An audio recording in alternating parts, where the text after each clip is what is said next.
Salut Seigneur.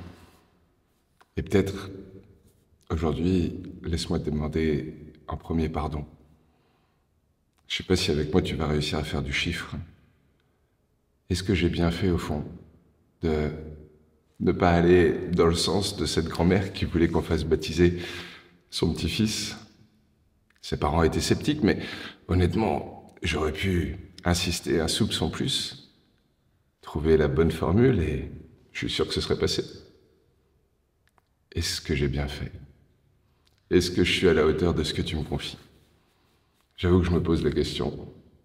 Et en même temps, c'est génial parce que, contexte somme toute assez classique, on avait donc les grands-parents, surtout la grand-mère, qui tenait à ce que son petit bout de chou, Gabin, c'est marrant parce que aujourd'hui, il est à 3 mois et demi, je crois.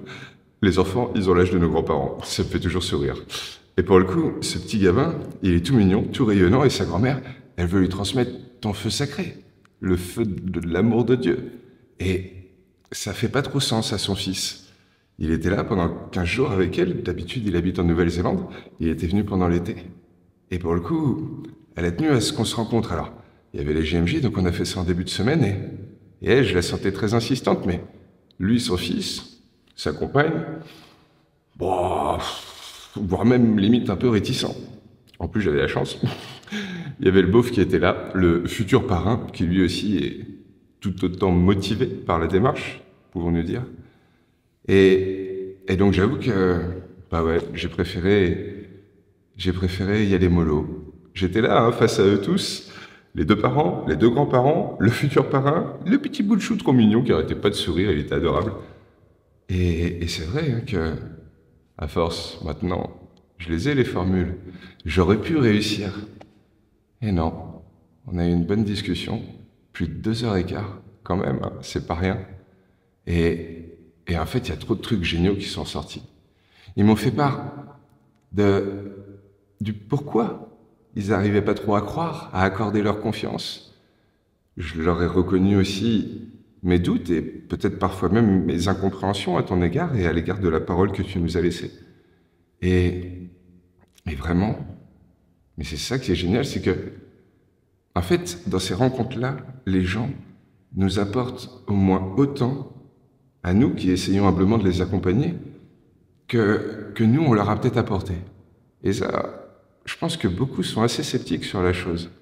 Pourtant, à chaque fois, c'est la même. Parce qu'ils nous aident à avoir des portes d'entrée nouvelles sur les questions, à mettre des mots peut-être plus fins, plus subtils, plus nuancés. Et c'est toujours grandissant. Vraiment, ouais, je suis assez ébahi. Pour le coup, là, il y a plein de trucs géniaux qui sont sortis, à la fois des punchlines, des analogies. C'est comme si, en fait, on avançait tous un peu dans la brume, et même ceux qui ont des doctorats en théologie, qu'ils soient bonnes sœurs, prêtres, quoi que ce soit. Je suis convaincu qu'on continue d'avancer dans la brume face aux choses de Dieu, si je peux me permettre. C'est très mal dit, hein, tu m'excuseras vraiment. Mais pour le coup, c'est comme si, justement, dans la brume, on avance, donc on voit un peu flou, mais en fait, plus on avance, plus là où on était quelques instants avant, c'est devenu net. Alors bien sûr, au loin, c'est toujours un peu flou, mais n'empêche que tout le chemin parcouru, il est devenu autrement plus net. Et je crois que c'est ça qu'on se permet ensemble, mutuellement. Et aujourd'hui, vraiment, parce que, soyons honnêtes, le fils, le papa en l'occurrence, il était vraiment pas hyper chaud hein, pour faire baptiser son petit. On sentait que, bon, allez, pourquoi pas faire plaisir à maman. Et en fait, ouais, il a su, peut-être, je sais pas, il y avait un bon climat de confiance et tout. Ouais. Ils avaient sorti du thé, des petits gâteaux, on était bien dans le salon. Même si ça avait un petit côté au départ un peu inquisition. Mais bon, maintenant, tu m'as donné ce qu'il faut pour réussir à briser un peu la glace et peut-être rendre les gens moins pressurisés, quoi. Plus déculpabilisés sur le fait qu'on n'est pas forcément tous la même chose qui vivent dans le cœur, ou les mêmes mots pour le dire. Et donc, ouais, c'était vraiment heureux parce qu'en fait, bah, ils m'ont fait part de leur doute que ce soit peut-être une illusion, comme le Père Noël, comme la petite souris. Et en fait, sans s'en rendre compte, le Fils lui-même, eh ben, il nous a refait le pari de Pascal. C'est qu'il nous exposait comme ça que voilà, hop, c'est une illusion, pourquoi croire à une illusion? Oui. Mais si cette chose qu'on ne peut vérifier avec les outils de la science, je dirais plutôt comme ça, plutôt qu'une illusion, parce que nous, ce qu'on croit les chrétiens, c'est que tu es descendu et tu t'es révélé à travers Jésus, à travers son témoignage. C'est pas du tout une illusion, mais une révélation. Mais donc pour le coup, imaginons que cette révélation ou cette illusion, elle soit quelque chose qui peut transformer notre vie, quelque chose qui fait passer de nos existences en noir et gris, allez, blanc de temps en temps, à quelque chose en couleur, à quelque chose qui a du goût, du prix, de la saveur. Est-ce que ça ne change pas tout?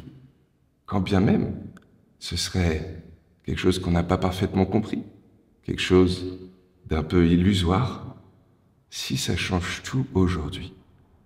Et en fait, en discutant comme ça, par les questions que je lui posais, que je lui renvoyais, ce qui est génial, c'est que je lui ai fait prendre conscience qu'en gros, imaginons qu'il n'y ait rien après la mort, que ce soit le néant, notre conscience qui s'évapore. Si c'est ça qu'on pense qui risque de nous arriver, on ne saura pas que toute notre vie, on a été illusionné. Donc, qu'est-ce qu'on risque à perdre, sinon de croire et d'être plus heureux que ce qu'on l'est déjà aujourd'hui? Même si c'était quelque chose de farfelu inventé par les hommes, et qu'au final, il n'y a rien d'autre qui nous attend après, on n'aura rien perdu, on n'aura rien manqué. Et on aura une vie tellement plus lumineuse, tellement plus colorée. Ouais, c'est génial, parce que vraiment, il y a tout ce bout de chemin qui s'est fait en lui-même, juste par mes questions, nos échanges avec les autres aussi. Ça s'est fait tout seul, par toi, sans nul doute. Ton esprit qui était bien là, dans le cœur de chacun, a juste essayé de nous éveiller à ce qui est plus rationnel, plus argumenté. Ouais, merci Seigneur. Parce que pour le coup, même après, ça a un peu dévié sur pourquoi transmettre la foi, pourquoi transmettre ses valeurs, pourquoi aller au caté. Et là encore, c'est une belle image qui est née de nos échanges. L'idée que c'est un peu comme l'école, et l'école, ça nous forme sur plein de compétences qui sont pour beaucoup nécessaires pour notre vie d'adulte. Mais peut-être avant tout la compétence d'être un citoyen qui est capable de vivre en société bonnement, simplement et sans trop transgresser les lois. Et est-ce que ça nous forme vraiment à être heureux? Alors je ne doute pas qu'il y ait plein de professeurs qui, eux, le fassent avec le cœur et que ce soit vraiment leur valeur première dans ce qu'ils cherchent à échanger avec les petits. Mais est-ce que c'est ça ce qu'on nous demande à l'école? De faire des enfants qu'on lui confie des petites graines de paradis, des gens aimants et capables d'aimer. Ouais, je crois que c'est un peu ça, le caté et la foi. Le caté, ça nous donne un bon moule et des bonnes fondations pour pouvoir justement laisser se déployer la foi. Mais si c'est juste pour être un bon petit chrétien et ne pas vraiment faire en sorte que ça vibre dans notre cœur, ou pas plus que ça, je sais pas si on passe à côté de l'essentiel, de ce qui peut vraiment offrir le bonheur de la foi. Ouais, plein de belles images, plein de beaux échanges, franchement, mais je kiffe trop. Et ça, mais on retrouve la même chose quand c'est dans les partages d'évangile. On en a qui lisent des bouquins de spiritualité toutes les semaines, tous les mois, qui ont même des diplômes en théologie. D'autres qui, au contraire, lisent peu, ou peut-être juste des textos, des messages de temps en temps, et pour le coup, qui sont capables de nous éclairer tout autant. Parce que autour de la parole de Dieu, il n'y a pas de niveau. On a chacun comme ça la façon dont ça résonne, dont on le reçoit dans notre histoire, dans notre vécu, et la façon dont ça nous traverse. Donc, ouais, non, franchement, merci Seigneur, parce qu'en fait, on grandit tous en partageant ce qui fait nos doutes, nos faiblesses, nos forces. Ouais, bravo, parce que c'est toi qui réussis tout ça à travers nous, et nous, au final, qu'est-ce qu'on fait d'autre sinon que simplement essayer de poser quelques questions, d'apporter quelques pauvres réponses dans ce qu'on a tenté de comprendre. Mais c'est bien toi qui nous donne de croire, d'avoir confiance. Et ce qui est le plus beau dans cette histoire, c'est donc qu'ils m'ont quand même rappelé ce matin, un peu en hâte, ils prennent l'avion demain matin, direction l'autre bout du monde. Et ils m'ont demandé si c'était possible de les bénir avant de partir. Et ils m'ont dit, on revient à Noël. On ne sait pas du tout ce qu'on va faire, mais au cas où on ait envie de se préparer au baptême, comment on pourrait faire alors qu'on est en Nouvelle-Zélande? Si ça, c'est pas merveilleux.